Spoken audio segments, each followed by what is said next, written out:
ভয় পান? এই পৃথিবীতে অনেক মানুষ রয়েছে যারা শীতকালে শীতের সময় তারা স্নান করতে ভয় পায় এবং দেখা যায় কেউ কেউ 1 সপ্তাহব্যাপী স্নান করে না। আবার কেউ কেউ নাকি রয়েছে 1 মাসেও একদিন স্নান করে না এই শীতকালে। তাহলে স্নান না করলে কি হয়? আমাদের সনাতন শাস্ত্রে কি উল্লেখ রয়েছে? কেউ কেউ বলে, অনেক সাধুরা বলে থাকেন যে স্নান না করে যদি কেউ খাবার গ্রহণ করে তাহলে তার সেই খাবার বিষ্ঠা বা মল সমতুল্য হয়।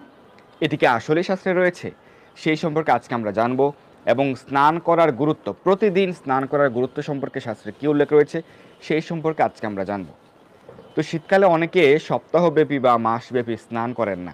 কি অদ্ভুত পৃথিবী না?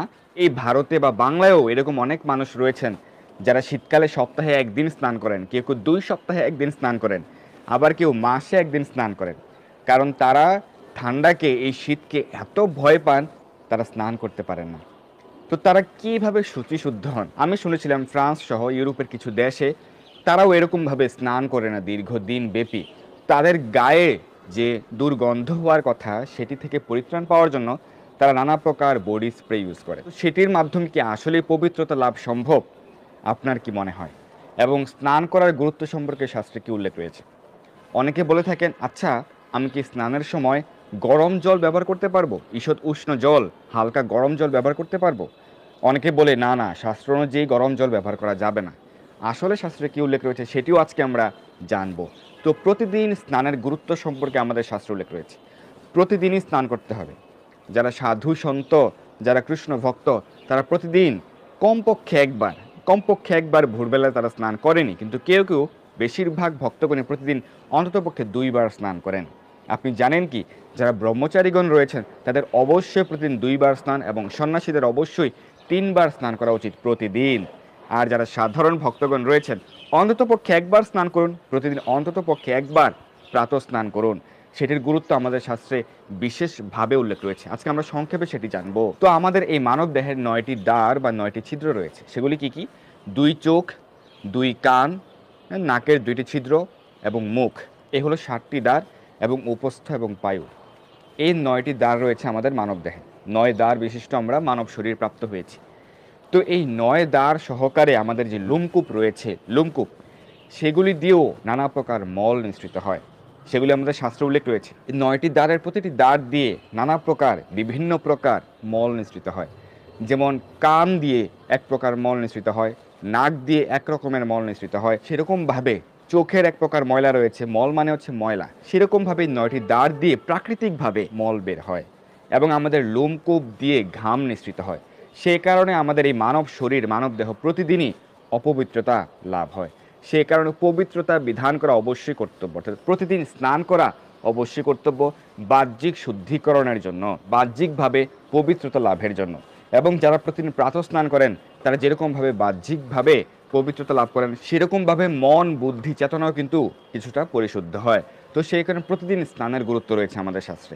কারণ প্রতিদিন ঘাম, লালা সহকারে নানা প্রকার মল নিঃসৃত হয়। চলুন আমরা শাস্ত্র রেফারেন্স থেকে দেখে নেব। তো প্রথমে আমরা জানি যে স্নানের ক্ষেত্রে গরম জল ব্যবহার করা যাবে কিনা। অনেকে বলে থাকে না না, গরম জল ব্যবহার করা যাবে না, শাস্ত্রে নিষেধ রয়েছে। না, আপনি গরম জল ব্যবহার করতে পারবেন, বিশেষ করে শীতকালে। যারা ভাবছেন যে এই শীতের সময় আমি কিভাবে স্নান করব, অনেক ঠান্ডা, কনকনে শীত, এই শীতে আমি কিভাবে স্নান করব, যদি আপনার ভয় হয় শীতকালে স্নান করতে, আপনি গরম জল ব্যবহার করতে পারেন। অথবা যদি কেউ অসুস্থ থাকেন, সেক্ষেত্রে আপনারাও গরম জল ব্যবহার করতে পারেন। এই সম্পর্কে শাস্ত্রে কি উল্লেখ রয়েছে? এই সম্পর্কে বিষ্ণু পুরাণে ঔর্বশ সগর সংবাদে উল্লেখ রয়েছে, এবং শ্রী হরিভক্তি বিলাসের 3য় বিলাসে উল্লেখ রয়েছে। কারো যদি প্রয়োজন হয়, সেই প্রয়োজনে তিনি গরম জল দ্বারাও স্নান করতে পারেন, প্রাতঃ স্নান করতে পারেন। অর্থাৎ কোনো মানুষের যদি প্রয়োজন হয়, প্রয়োজনের ক্ষেত্রে তিনি ঈষৎ উষ্ণ জল, গরম জল ব্যবহার করে তিনি স্নান করতে পারেন। কাত্যায়ন স্মৃতিতে উল্লেখ রয়েছে এবং শ্রী হরিভক্তি বিলাসে উল্লেখ রয়েছে, আমাদের মানব শরীরের যে 9টি ছিদ্র বা 9টি দ্বার রয়েছে, সেটি থেকে দিবারাত্র মল নিঃসৃত হয়, নির্গত হয়। শুধুমাত্র প্রাতঃ স্নানের মাধ্যমেই সেই শরীর শুদ্ধ হয়। এবং স্কন্দ পুরাণের কাশীখণ্ডে উল্লেখ রয়েছে এবং শ্রী হরিভক্তি বিলাস উল্লেখ রয়েছে, 9টি দ্বার বিশিষ্ট মানব শরীর থেকে মল নির্গত হয় এবং নিদ্রাগ্রস্ত অবস্থায় ঘাম, লালা দ্বারা গ্লানিযুক্ত হয়। প্রাতঃ স্নান দ্বারা মল ধ্বংস এবং পবিত্রতা লাভ হয়। তো এরকম ভাবে শাস্ত্র অনেক রেফারেন্স রয়েছে কেন প্রতিদিন প্রাতঃ স্নান করতে হবে। প্রতিদিন আপনি কমপক্ষে একবার স্নান করুন সকালবেলায়, তাহলে আপনার শরীর পবিত্রতা লাভ করবে, আপনার শরীর শুদ্ধ হবে। আপনি যদি শীতের ভয়ে স্নান না করে বসে থাকেন তাহলে কি হবে একবার ভাবছেন? আপনার শরীর অপবিত্র থাকবে, আপনার শরীরে নানা প্রকার রোগ ব্যাধি বাসা নিবে।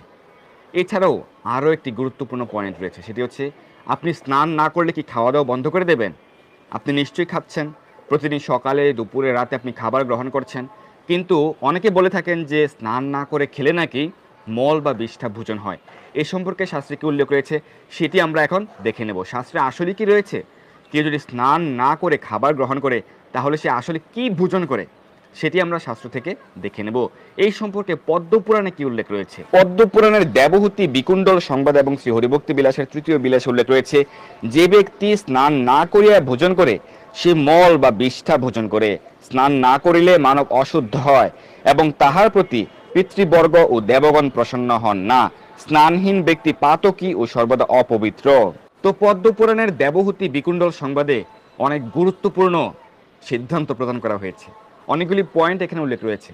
কেউ যদি প্রতিদিন স্নান না করে তাহলে সে হচ্ছে পাতকী, সে পাপী এবং অপবিত্র, এবং তার প্রতি তার পিতৃগণ, তার পূর্বপুরুষেরা অসন্তুষ্ট হন এবং সকল দেবতাগণ তার প্রতি অসন্তুষ্ট থাকেন। এবং যে স্নান না করে খাবার গ্রহণ করে, যে ব্যক্তি স্নান না করে অপবিত্র দেহে খাবার গ্রহণ করে, সে আসলে মল বা বিষ্ঠা গ্রহণ করে। এটি আমার কথা নয়, কোনো ব্যক্তিগত সিদ্ধান্ত নয়, পদ্মপুরাণে এটি উল্লেখ রয়েছে এবং শ্রী হরিভক্তি বিলাসেও এই রেফারেন্স প্রদান করা হয়েছে। তো পদ্মপুরাণের দেবহূতি বিকুণ্ডল সংবাদে এই কঠিন সিদ্ধান্ত প্রদান করা হয়েছে। তাই অবশ্যই আপনি প্রতিদিন স্নান করবেন। প্রয়োজনে আপনি ঈষৎ উষ্ণ জল অর্থাৎ হালকা গরম জল ব্যবহার করতে পারেন স্নানের ক্ষেত্রে, কিন্তু অবশ্যই প্রতিদিন প্রাতঃ স্নান করবেন। এটি সকল মানব জাতির জন্য অবশ্যই কর্তব্য, বিশেষ করে আমাদের সনাতনী ভক্তদের জন্য। সকল সনাতনীদের প্রতিদিন অবশ্যই স্নান করা উচিত। তাহলে সনাতনীদের শরীর থাকবে পবিত্র, মন থাকবে বিশুদ্ধ, এবং তারা যে কার্য করবে সেই কার্যে তারা সফল হবে এবং স্বতঃস্ফূর্তভাবে তার প্রত্যেকটি কার্যে সফল হতে পারবে, এবং তারা ভগবানের কৃপা, পিতৃপুরুষ পূর্বপুরুষদের কৃপা, দেবগণের কৃপা তারা লাভ করতে পারবে। তো আপনি অবশ্যই স্নান করবেন, প্রতিদিন অবশ্যই স্নান করতে হবে, সেই সিদ্ধান্ত আমরা জেনে গেলাম। সেটি গ্রীষ্মকাল হোক, বর্ষাকাল হোক বা শীতকাল হোক, প্রতিদিন অবশ্যই স্নান করতে হবে। মাত্রা স্পর্শাস্তে কোনতেয় শীত উষ্ণ সুখ দুঃখদা, শ্রীমদ্ ভগবদ্গীতা আমরা এই শ্লোকটি দেখতে পাই। তো যারা কৃষ্ণ ভক্ত, যারা কৃষ্ণ ভক্তিতে যুক্ত হয়েছেন, তাদের কাছে শীত বা উষ্ণ অর্থাৎ শীতকাল বা উষ্ণ বা গ্রীষ্মকাল বা সুখ দুঃখ কোনো কিছুই ততটা প্রভাব বিস্তার করতে পারে না, কারণ তারা সুখে দুঃখে অবিচল থাকেন, শীত এবং উষ্ণে তারা অবিচল থাকেন। তারা সর্বদাই, যারা কৃষ্ণ ভক্ত রয়েছেন, যারা সাধু মহাত্মা, তারা শীতকালেও প্রতিদিন ভোর 4টায় উঠে স্নান করেন এবং 4:30টায় মঙ্গল আরতি করেন। তো সাধু সন্তরা শীত ঋতুকে কখনোই ভয় পান না, কিন্তু সাধারণ মানুষেরা শীতকে খুব ভয় পায়। শুধুমাত্র শীতকেই যদি তারা ভয় পায়, শীতকে তারা জয় করতে পারে না, তাহলে তারা কিভাবে এই মানব জীবনকে তারা জয় করবে? আমাদেরকে ভয়কে জয় করতে হবে কিভাবে? কৃষ্ণ ভক্তির মাধ্যমে। যেভাবে কৃষ্ণ ভক্তরা এই শীতকালেও প্রতিদিন ভোর 3:30 বা 4টায় উঠে তারা স্নান করেন এবং মঙ্গল আরতি করেন, অধিক হরিনাম জপ করেন। আপনি অতটা সকালে যদি করতে নাও পারেন, আপনি সাধারণ মানুষ, আপনি ভাবছেন না আমি অত ভোরে করতে পারবো না, ভোর 4টায় 4:30টায় করতে পারবো না, আপনি সকালে স্নান করুন, প্রতিদিন স্নান করুন। আপনি স্নান না করে যদি খাবার গ্রহণ করেন তাহলে এক্ষেত্রে নানা প্রকার রোগ ব্যাধির সৃষ্টি হবে, এটি আমাদের ঋষিগণ বলে গেছেন। তাই যারা এখনো পর্যন্ত স্নান করেননি, আপনি ভাবছেন এত শীত কিভাবে স্নান করব, ভয় পাচ্ছেন, আপনি ভয়কে জয় করুন, স্নান করুন, আর আপনি নিজেকে পবিত্র করুন, শুদ্ধ করুন। আপনি পবিত্র শরীর নিয়ে আপনি যে কোনো কার্যে সফল হতে পারবেন।